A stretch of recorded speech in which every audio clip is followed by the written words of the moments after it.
Good morning, afternoon, and evening, everyone. Welcome back to a fresh new episode of Knock Off the Perch, where we discuss everything United. In this episode, we're gonna talk about the recent draw against Fenerbahçe.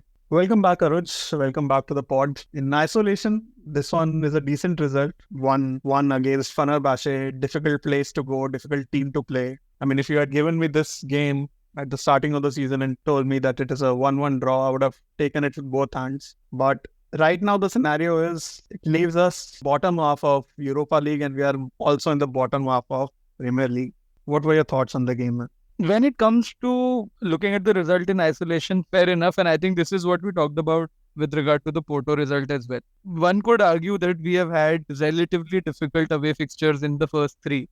And apart from the 20 game, two draws here is not that bad a result. And my worry is even Erik Ten Hag is thinking like that. I think he's been relatively at peace with the results that we have got. And I think in his books, he would have been happy had we been 5 points out of 3 games with a win against 20 and these two draws.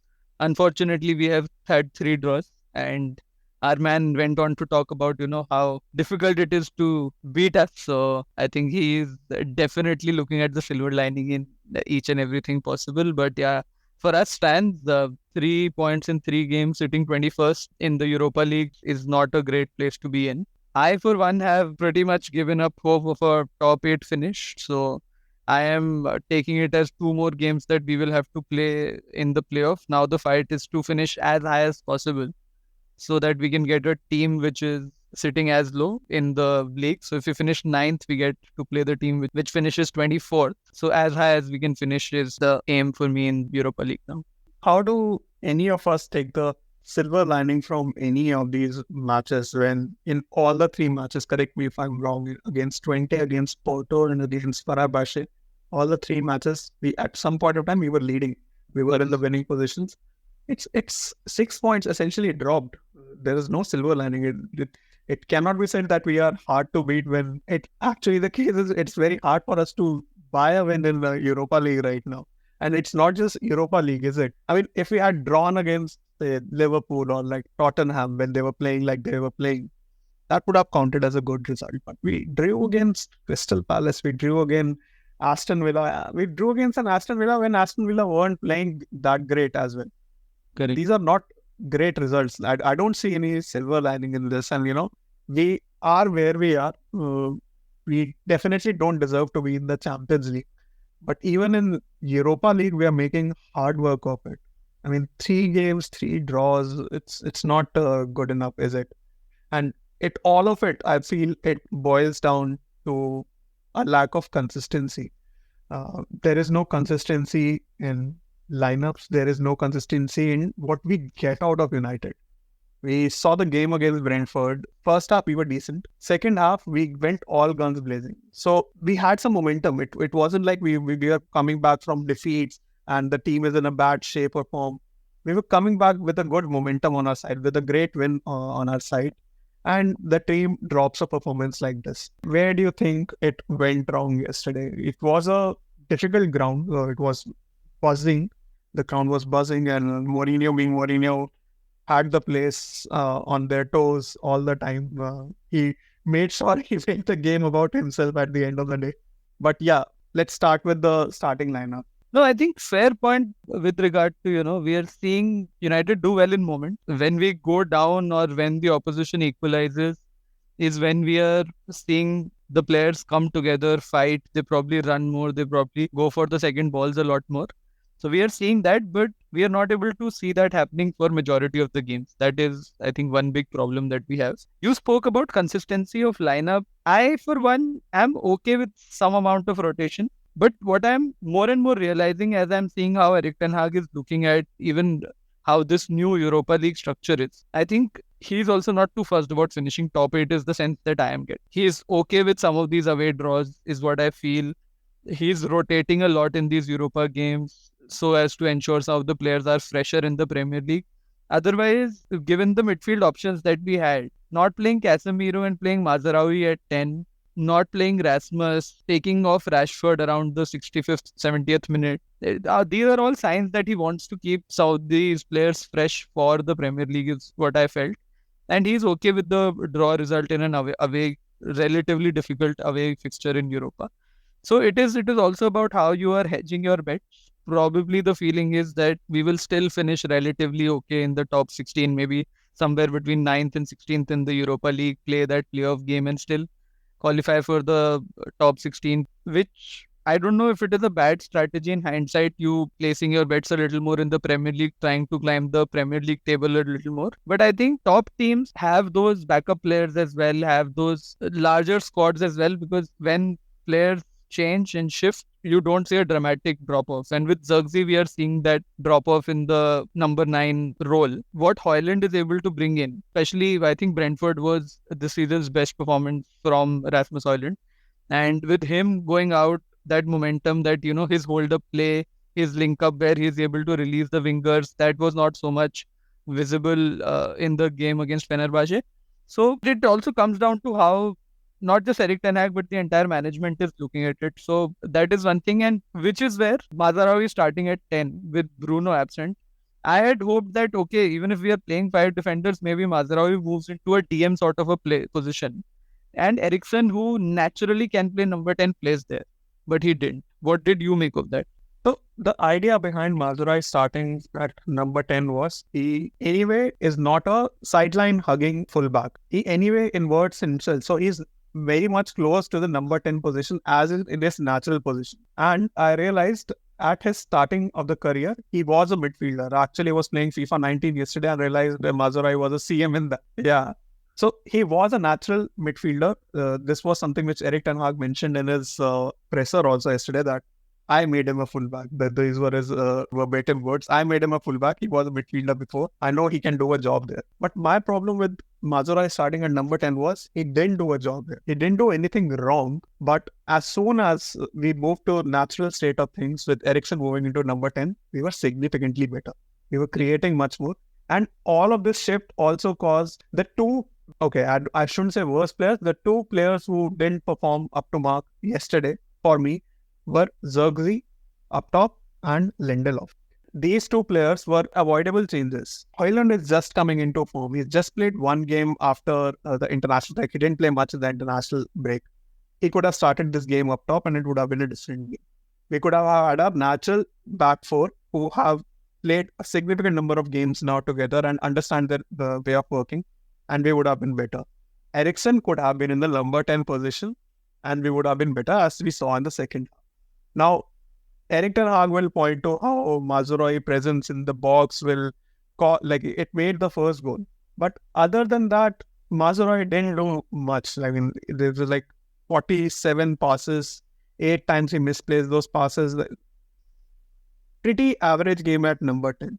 I think Jose Mourinho mentioned it and Amrabat summed it up very well. I think Jose Mourinho asked Amrabat that, what is Mazarawi's role if he's playing as a number 10 and all of that in the build-up, and he revealed it in the presser or in the pre-match later. Amrabat summed it up saying, Mazarawi can do a job at number 10. He has played central midfield before, but he's no Bruno.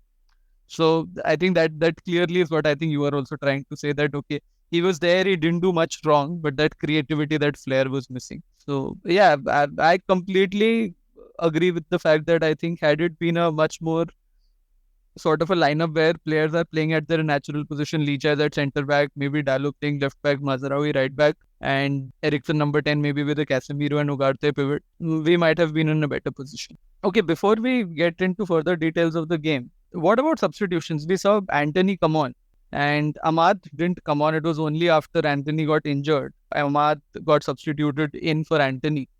And I don't know if you agree to it or not, but he looked visibly frustrated to me. I saw Hake coming in. I saw Ruud van Nistelrooy coming in and trying to cheer him up. Is there something going on with Ahmad? I don't know, because he started first few games. He seemed decent to all of us. And suddenly he's not getting any more minutes. Yeah, the manager tried to calm all these rumors down. But yeah, it is baffling. It is a baffling substitution for me. The fact that Ahmad has started the season the way he has. He's been playing pretty decent on the right wing. We know he can do a job. It was pretty evident from the fact that Antony, in his 16 minutes didn't do anything of note. But as soon as Ahmad came in, he drew a yellow card at a very dangerous position for us. That it was like the next minute, the first time he received the ball, he created something. And Ten Hag said that this is because Antony has been showing quite a lot of initiative in the training. He has been impressed in this training and he has to give him some minutes. But I guess it's not a problem for some time. Antony did get injured yesterday. Let's hope it's not a long-term injury, but I don't see how Antony in any universe, how he is above Ahmad in the pecking order. So it was a baffling decision for me. And it is not like Ahmad has played a lot of minutes, right? He has not had many minutes in the last 2 games. So it makes complete sense to even give Ahmad a few minutes for him to showcase what he can deliver. So yeah, that was completely baffling. Okay, getting on to the game, what did you make of the first half? For me, we weren't at it in the first half. The goal we got, it was against the run of play largely. It was a good clinical finish from Eriksen. I think Eriksen has been a real revelation. We were just counting on him as somebody who would come in as a rotation player. There were talks about him getting sold off and all of that, but I think he has secured his place in the team very well. Whenever he has been given an opportunity, he is playing well. We have had a issue with our players that they are not being clinical, they are not converting their chances. I think Eriksen has been one player who has been converting the chances he's been getting. So kudos to him. But what did you make of the first half? No, I agree. The goal which we had, 1-0, was a kind result to us at the end of first half. We did half and puff here and there, but we certainly weren't dominating the game. The crowd was on our backs and you could see the impact on players as well. Their players were pretty motivated and we could see that in the midfield area, we were being overrun by our ex-players. Even though the goal that we got, Ugarte did brilliantly for that. He dispossessed Fred, played in a very clear ball to Garnacho. Garnacho has been on a great run of form. Everything he is touching, like he's creating chances at will. He wasn't super clinical yesterday with his shots, but that being said, his runs do scare the opponent defenders. He was brilliant on his flank yesterday, and when he fed the ball to Mazraoui, the play between Mazraoui and Zirkzee was also decent, which eventually the ball landed up to Eriksen, and obviously brilliant shot. Another great point in the first half was the double save Onana made. I've been saying this in no unclear terms that Onana has been our most consistent player in this season. He's definitely our most improved player since last season. So yeah, kudos where they deserve. Onana was great last night. I think he saved at least 2 certain goals. No, he saved 1 certain goal. The other one was Ugarte mainly. But yeah, these 2 players, Onana and Ugarte, I think Ugarte, we are seeing a bit more of what we can expect from Ugarte. He is not your flashy midfielder who will ping long balls or long passes, but he will break the play and he will keep things ticking in a place where we don't have that big that much squad there. Yeah, and in some ways, it was also an audition for Ugarte to sort of prove himself, right? The 2 players which United has let go in the last 2 years, Fred and Amrabat, he was up against them, and I think it was one of his better performances in a United shirt. So he did well, especially that save. Otherwise, I think it was a point-blank goal. Onana couldn't have done much. So kudos to him there. And yes, obviously, Onana has been top-notch this season for us. And for all the goals that we have conceded in the Premier League, he still is leading for the Golden Glove race. So I think it could be good that if he's in the mix for that. But yeah, well deserved.